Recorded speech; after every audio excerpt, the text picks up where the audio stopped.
Hi guys! Magandang gabi! Welcome back po dito sa Gandara SRU channel for Showbiz Update. Andito na naman nga po akong muli nagbabalik ang nagmamaganda ninyo kachismosang Kim Pao. Wala na nga pong iba ang lokaret na si Gandara upang magkatid sa inyo ng latest update and fresh happenings patungkol kina Kim Chiu and Paolo Avellino. And para nga sa gabing ito, so ayan, walang echos yung aking sinabing lokaret dahil naloka na naman nga po ako mga kakimpaw dito sa post ni Paolo Avellino. Grabe naman yan, panigurado, masishare ko sa inyo ang aking kalokahan. Hoy, grabe naman yan. Alam ko pati kayo maloloka rin dito sa ating update. Pero bago ang lahat, sa mga hindi pa nakaka-subscribe dito sa ating channel, pakiclick lang po tayo na subscribe button at notification bell na nandyan sa baba para maging updated kayo at ma-notify tuwing may bago tayong chika at balita hinggil sa Kim Pao. Basta mga balita po na may ginalaman kina Kim Chiu and Paolo Avellino, sagot na natin yan. And bilang pasasalamat po sa ating mga taga-subaybay, narito po at meron akong ilang comments na napiling basahin. So tonight, the first comment po ay nagmula kay Miss Ledenia Anova. Magandang gabi po sa inyo, Madam Ledenia. Sabi niya rito, noon gusto ko rin si Gerald. Pero nung sinaktan niya si Kim, galit ako sa kanya. At ngayon, wag na ibalik si Gerald to Kim. Masaya na si Kim kay Paolo ngayon. Huwag nang guluhin. So alam nyo, marami pong nagsimula sa Kimeral, lalo na yung mga since day one talaga, ay nandyan na for Kim Chiu na nakasuporta. Since day one nakasuporta kay Kimi, since pagpasok pa lang po niya sa PBB, talagang bias na at bumoto pa sa kanya. Kaya marami din talaga ang ngayon ay masasabi natin na dating Kimerald fans, and hindi ko rin naman masisisi yung iba na maghangad na, alam niyo yun, kahit papaano, mabuhay o magkaroon ng collab, etc. kung ano man ang pwedeng maaari na mabuo ang Kimerald. Pero gistadhana na lang kasi po ang sasagot niyan. Pero ang tadhana kasi sa ngayon na alam namin ay kay Paolo Avellino ang bagsak niya. So, asa ngayon, nakafocus po si Kim Chiu sa The Alibi. Nakafocus po siya sa buhay niya ngayon. Masaya po si Kim Chiu sa ano man po ang buhay niya ngayon. And for sure, thankful naman si Kim sa mga pinagdaanan at naging kasama niya sa kanyang buhay hanggang sa marating niya kanyang tuktok or sa kinatatayuan niya ngayon dahil ano yan parte ng grow, parte ng pag-grow, parte kung paano siya matatag ngayon, etc. Pero yun nga, bilang fan din ni Kim Chiu, kung saan siya masaya, ayan, dumaan ang Kimerald, ang Kim C, ngayon po ang Kim Pao. And sa lahat po ng yan, kasiyahan naman po ni Kim Chiu ang mahalaga. Kaya kung saan masaya si Kim, marami po ang nakasuporta po sa kanya. And lahat po tayo sa ngayon, masaya for Kim Pao. And nananalangin na sana ay eto na talaga yung last, ang forever ni Kim, ang tatapos sa kanya pong pagluha. Samantala, sabi naman ni Madam Norma Dayag, shoutouts po sa iyo at magandang gabi. Nako Gandara, di yan naiiba. Kasi almost all the time, sinusundo na si Kimi after showtime. Tama lang na pag-ingatan ni Pao. Si Kim kasi marami pa rin mga inggit na bashers ng Kim Pao. Naalala ko si Maarteng Machika na sinasabi na noon na tayong lahat ng Kim Pao fans ay kakainin daw natin ang alikabok or kakain daw tayo ng alikabok mga Kim Pao fans kasi ang nagmamahala ng totoo ay ang Punin fans. O hayan naman kayo ang lumamon ng alikabok at baho ng idol niya. Grabe naman, huwag na nating idamay yung isa.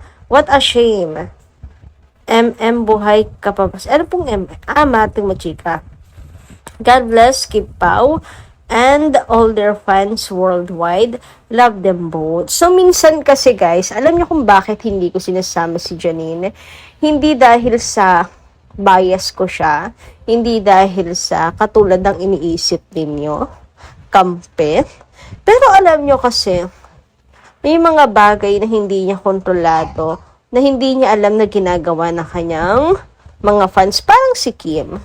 Meron siyang mga fans na hindi niya alam na dahil doon sa kanilang sinasabi nasisira siya. May mga ganong fans na hindi kontrolado, hindi alam ni Kim yung ginagawa, hindi alam ni Che yung ginagawa ng mga taong ito. Kasi hindi naman lahat nakakausap talaga. Pero, alam niyo yun, bilang fan na lamang as individual, maging ano po tayo, maging tapat, maging mabuti, libre lang po ang maging mabuti, and kung tunay kasing fan, hindi tayo dapat gumawa ng mga bagay na ikasisira mismo ng iniidolo natin. Yun lang.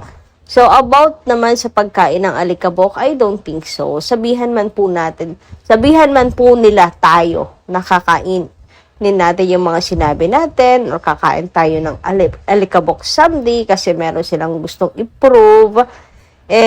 Hanggang salita na lang din naman kasi yun. As long as sa lahat na ikinikilos si Paolo, alam ninyo kung alin yung mas matimbang. Kung alam natin kung ano yung totoo. 'Di ba? Yung totoo na nakikita natin sa kanya sa galawan. Sino ba laking kasama? Sino bang itinanggi? Sino ba ang nakikita natin na kasama ni Paolo Avellino na masaya siya? May mga pictures sa videos tayo nakikita na kapag kasama niya yung taong to malungkot, kapag kasama niya itong taong to, kagaya ni Kim, sobrang saya niya. Yung parang hindi na natin nakikilala si Paolo Avellino. Kasi yung old na Paolo Avellino, unti-unting nababago Unti-unti, hindi lahat, hindi siya totally na-erase, ang old Paolo Avellino. Pero alam niyo na balance na siya.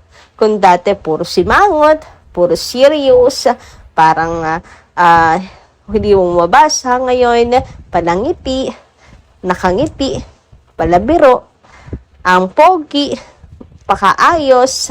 So, napakabalanse ni Paolo Avellino ngayon.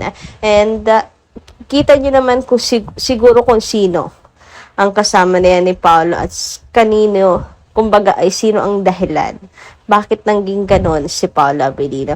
And I must say na ang laki ng epekto ni Kim Chiu sa buhay ni Pao.